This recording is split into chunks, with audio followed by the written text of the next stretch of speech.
बिस्मिल्लाहिर्रहमानिर्रहीम। अस्सलाम वालेकुम स्टूडेंट्स, कैसे हैं आप लोग? उम्मीद करता हूँ कि आप सब खैरियत से होंगे। आज हम today we are going to learn past perfect tense.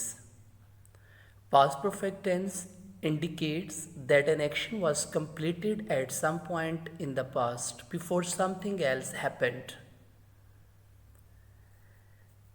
Past perfect tense की पहचान जो है, जब हम when we translate into English, तो हमें ये देखना पड़ता है कि जो सेंटेंस हमारे पास लिखा गया है उसके लास्ट में कौन से लफ्ज़ दिए जा रहे हैं।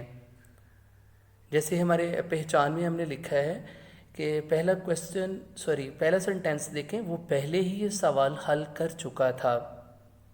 हमारे घर पहुंचने से पहले बारिश शुरू हो चुकी थी। तो इसका मतलब कि पास्ट परफेक्ट टेंस की पहचान ये होती है कि लास्ट में, उर्दू फ़िक्रात के लास्ट में चुका था, चुकी थी वगैरह आता है। जैसे एक थर्ड एग्जांपल देखें, सूरज निकलने से पहले मैं सुबह की नमाज़ पढ़ चुका था। और ऐसे सेंटेंस भी इसमें दिए जाते हैं जिसमें एक सेंटेंस जो है वो दो पार्ट्स पर मुश्तमिल होता है। इसके बाद जब हम इसके सिंपल सेंटेंस बनाते हैं तो आपको पता है सबसे पहले हम सब्जेक्ट यूज़ करते हैं, उसके बाद इसमें हैड यूज़ होगा। हैड को हम as a helping verb use करेंगे। Had plus third form use करें और थर्ड फॉर्म के बाद आप ऑब्जेक्ट यूज़ करेंगे। जैसे कि एग्जाम्पल को हम हल करते हैं, स्ट्रक्चर आपने देख लिया, subject plus had plus third form of a verb, और थर्ड फॉर्म ऑफ वर्ब को हम पास्ट पार्टिसिपल भी बोलते हैं, और उसके बाद आप ऑब्जेक्ट यूज़ करेंगे। जैसे पहली एग्जांपल है, वो पहले ही ये सवाल हल कर चुका था। तो जब भी आप ट्रांसलेट करें उर्दू इनटू इंग्लिश, तो आपको जो main parts of a sentence उसका पता होना चाहिए कि इसमें सब्जेक्ट, वर्ब एंड ऑब्जेक्ट का, यानी सब्जेक्ट प्लस प्रेडिकेट का पता होना चाहिए। वो पहले ही ये सवाल हल कर चुका था। He had already solved this question. ऐसे ही नेक्स्ट थर्ड एग्जाम्पल देखें, सूरज निकलने से पहले मैं सुबह की नमाज़ पढ़ चुका था।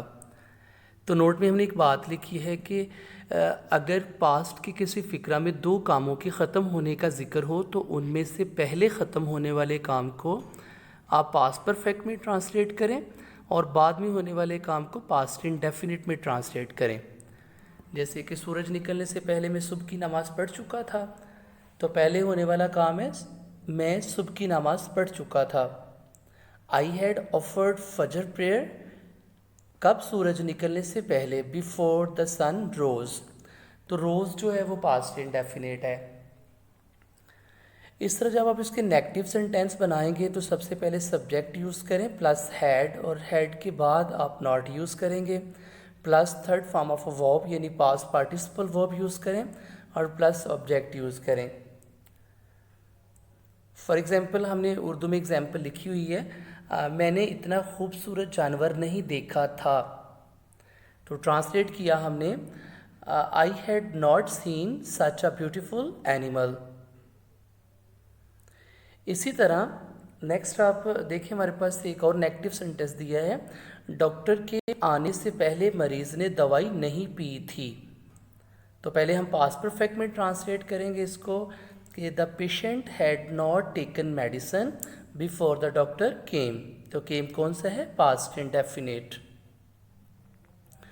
इस तरह जब आप इसके इंट्रोगेटिव सेंटेंस बनाएंगे तो इंट्रोगेटिव सेंटेंसेस का स्ट्रक्चर ये होता है कि आप सेंटेंस के शुरू में हेल्पिंग वर्ब यूज़ करेंगे। जैसे हैड को हम बाहर लेके आएंगे, हैड प्लस सब्जेक्ट यूज़ करें, plus third form of a verb and plus object use करें, और लास्ट में क्वेश्चन मार्क दिया जाएगा। जैसे क्या तुमने इतनी खूबसूरत तस्वीर पहले देखी थी? Had you ever seen such a beautiful picture? Sorry, ये एनिमल लिखा गया है तो आप इसकी जगह पे पिक्चर यूज़ करेंगे। Had you ever seen such a beautiful picture? Next example है, नेक्स्ट सेंटेंस है हमारा, क्या तुम्हारा भाई ये इम्तहान पहले ही पास कर चुका था? Had your brother already passed this exam? और प्लस लास्ट में क्वेश्चन मार्क। याद रखिए इस टेंस में आमतौर पर बिफोर, टिल, ऑलरेडी के अल्फाज इस्तेमाल होते हैं। अगर सिंपल सेंटेंस में ये अल्फाज ना आए तो उन फ़िक्रात को पास्ट इंडेफिनिट में ट्रांसलेट करना चाहिए, हालांकि वो ज़ाहिरी तौर पर पास्ट परफेक्ट के सेंटेंस ही दिखाई देते हैं। तो मज़ीद एग्जांपल्स के लिए आप अपनी बुक से एक्सरसाइज ग्रामर से चेक करें और उसके सेंटेंस बनाएं।